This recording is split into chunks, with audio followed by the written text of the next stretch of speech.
Har'a meeshaa Dubaay meeshaa baay'ee babbareedu meeshaa quality meeshaa Ramadaanaaf seenan isinii fidee jira jechuudha. Viidiyoo kee kan hanga xumuraatti dhaggeeffadha. Meeshaa quality fi meeshaa babbareedaa qofa jechuudha. Warroonni gatii mi'atan meeshaa kana guutuu tokko gatii isaa isin himuun hangama kolfaatu isin guutuun keessanuu hin beektani. Warroonni barbaadan screenshot godhaatii keessan nagaafadha. Gatii isaa tokkoon isin hima. Akkuma isin argitan kana meeshaan as keessa hin jiru. Meeshaa quality fi meeshaa isin tanaan dura barbaadaa turtanii fi biyya keessa hin jira jettanii mamii isinitti ta'e guutuu isaa qabadhee isin Video kia kan hanga xumuraatti subscribe like share godha hiriyoota keessaniif illee qoqqooda video kana osoo hanga xumuraa hin dhaalin tasumallee hin dabarsina waa hedduu irraa argattan waa hedduu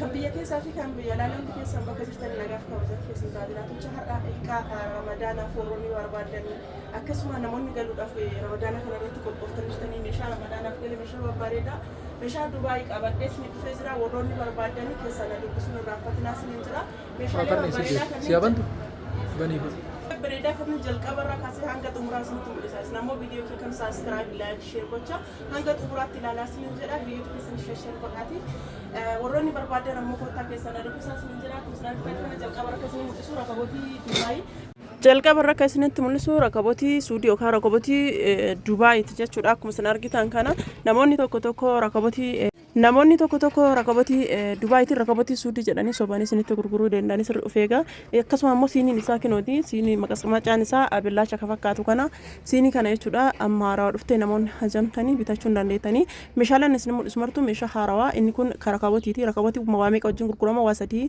tokkoffaan ka ixaanaa kana itaansee lammaffaan ammoo kinooti ka isin argartan kana jechuudha kan masqammacaa kana jechuudha ka sukkaaraa itaansee jabanaa masqammacaadha jechuudha wanta haganaati jechuudha waa hedduu wajjin gurgurama kana guutuu tokkoon isin mul'isa waa sadii hijal isaa rasiiniin kinooti akkasuma ammoo mastaawotii ofirraa mastaawotiin isaa yoo karraa cabullee ta'e itti hojjechiisuun ni danda'ama meeshaa quality fi meeshaa originalidha jechuudha meeshaan isin mul'isaa kuni rakabotiin kun akkuma isin argitan kan rakabotii baay'ee bareeduu fi akkasuma maashaallah ta'e jechuudha namoonni hajamtan keessan na dubbisaa isin jedha gatii isaa warri jettanii meeshaan hunduu gatiin isaa garagara waan ta'eef meeshaa kana guutuu irratti ani nama bitu warra gurgurusanii miti meeshaa kana guutuu gatii isaa beekuu hin danda'u sababa sanii fi akkasuma makarajii kanallee yoo barbaadan wajjumaan bitachuu ni dandeettanis ni jira isuma wajjin gurgurama makarajiin kun illee namni hajamtanii wajjin bitadhaas ni jira taansee rakabotii lammaffaadha jechuudha rakabotii lammaffaa kana rakabotii baay'ee bareedaadha isa kana suudiidhaan Dubaayii osoo hin taane suudiidhaan nama hedduuf bitee jiraan ofii kiyya jechuudha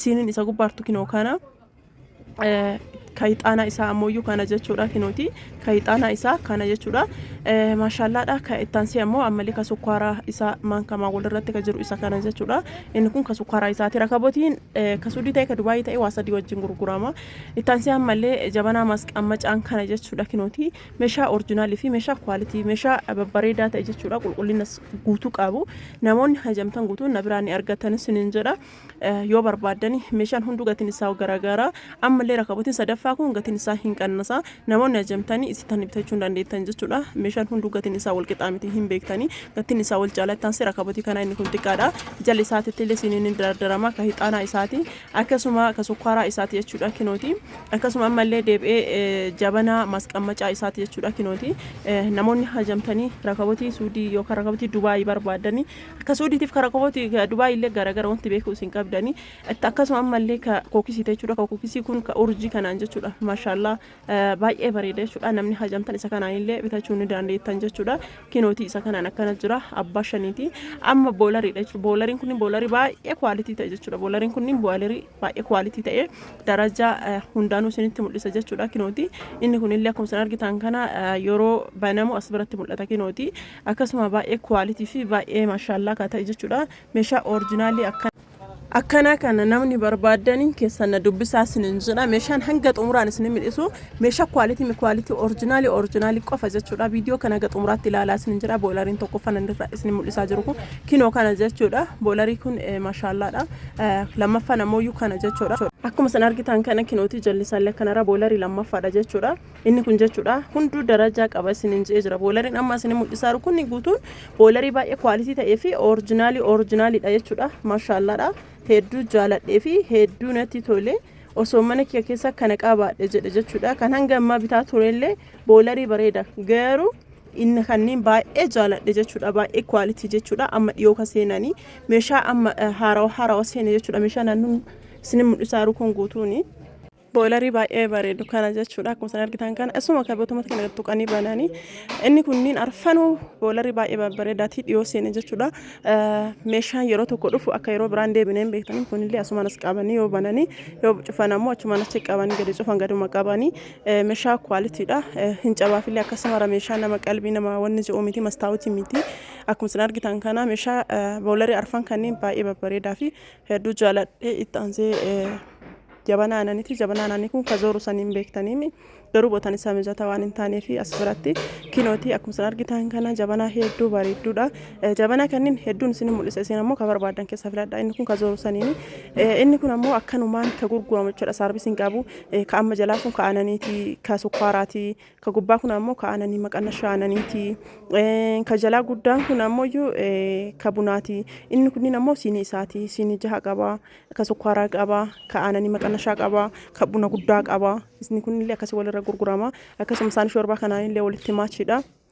Saani shorbaa kanaan illee walitti maachidha jechuudha. Akkuma isin argitan kana saani shorbaa kanaan illee waliin maach godha. Ammallee deebi'ee ka qimamii kanaan illee walitti maach godha. Ka qimamii kanallee namni hajamtanii bitachuu dandeettanii akkuma isin argitan kana seetti torba jechuudha. Akkasuma siinii bunaa tanaan illee walitti maachidha. Maashaallah meeshaa kwaalitiidha. Ammallee kama isuma fakkaate ammallee kunillee kabiraati jechuudha. Jabanaadha siiniidha. Sini jaafi jabana jechuudha. Jabanaan isaa baay'ee bareeda garuu saarbisii hin qabu. Namni barbaadanii namni jaalatan isa kanallee bitachuu hin dandeettanii. Akkasuma meeshaa shoorbaatiin waliin maach godhuu hin dandeettanii. Meeshaa kwalitii meeshaa baay'ee bareeduu fi meeshaa hedduu jaaladheedha jechuudha. Inni kunillee kama jabana ananiti jechuudha. Akkuma isin argitan kana saarbisii ofii qaba kinoo inni akkuma isin argitan kana saarbisii ofii qaba jechuudha. Kinooti jabanaan isaa akkana fakkaata. Saarbisiin isaa kinoo ka girgidda irkaatee jiru kana jechuudha. Isin ka barbaadaniin hoo ajajattan ka barbaadaniin isinii bita jechuudha. Akkuma isin argitan kana saani shorbaa isa kana jechuudha. Kinooti maashaalladha cilfa qaba. Akkasuma ammoo maankaa qaba. Itaansee saaniin kun seetti sadii saanii xibabii jedhama. Saanii baay'ee bareedu baay'ee jaaladhuudha jechuudha. Shaklaadha. Itaansee saaniin tunillee shaklaadha. Xixiqqishuudha. Wanta kallicha waan tokkoof nama taati baay'ee bareeddi. Akkasuma ammoo kunillee ka ananiti jechuudha. Inni kunillee jabana ananiti. Ka duratti kunillee akkasuma zoora garuu bootaan isaa waan mijataa hin taanee fi isin ka barbaadaniin bitachuun dandeettanii keessatti tolee fi ka jaalattanii akkasuma distii kanneen jechuudha. Distii siraamikii kanneen karariin inni hin jiran jiru ka gara na'aanu kun inni kun kidaanidha. Kunniin ammoo distiidha guutuun isaatu namoonni hajamtanii distii babbareedaa kanneen distii oriijinaalii kanneen narraanni argattu sinin jira baay'ee babbareeddi jechuudha. Taansee saarbisiidha. Saarbisiin kun firee sadii Saarbisiin kun mastaawutiin isaallee irraa cabe irratti muffifamuu danda'ama. Baay'ee bareeda ka Dubaayitiin. Taansee firmuuziin kunillee firmuuzii Suudiiti. Saarbisiileen Suudiidha. Taansee siiniin kunillee siinii shaayiiti. Namni hajamtanii namni isinitti tole namni bareedee isinitti bitachuu hin dandeettanii maashaallaadha. Namni jaalatan hundi keessanuu bitadhaa isinin jedha. Siinii shaayii kun karaa isin barbaadanii fi diizaanii isin barbaadanii jira jechuudha. Namni hajamtan bitadhaa. Feermuuzii bunaati. Feermuuzii bunaa kanneen jechuudha. Kanneen keessaa ka isinitti tole ka barbaadan bitadhaa. Kunniin hunduu oriijinaalidha jedhee meeshaan isin mul'isaa kun hunduu meeshaan oriijinaalii jedhee jaaladhu. Siiniin tunni siinii baay'ee bareedu siinii Turkiiti. Namni barbaadan bitadhaa baay'ee guddiidha. Siinii shaayii kunneenillee siinii Turkiiti. Burcuqqoon sunillee burcuqqoo Turkiiti. Maashaalladha. Meeshaan isin mul'isaa kun martuu meeshaa oriijinaalii meeshaa babbareeda jedhee meeshaa ofii kiyyaatti amanu jechuudha. Viidiyoo kee kana saabskiraayib laayik sheer godha. Namni hajamtan keessan dubbisuun irraanfatina nagaa.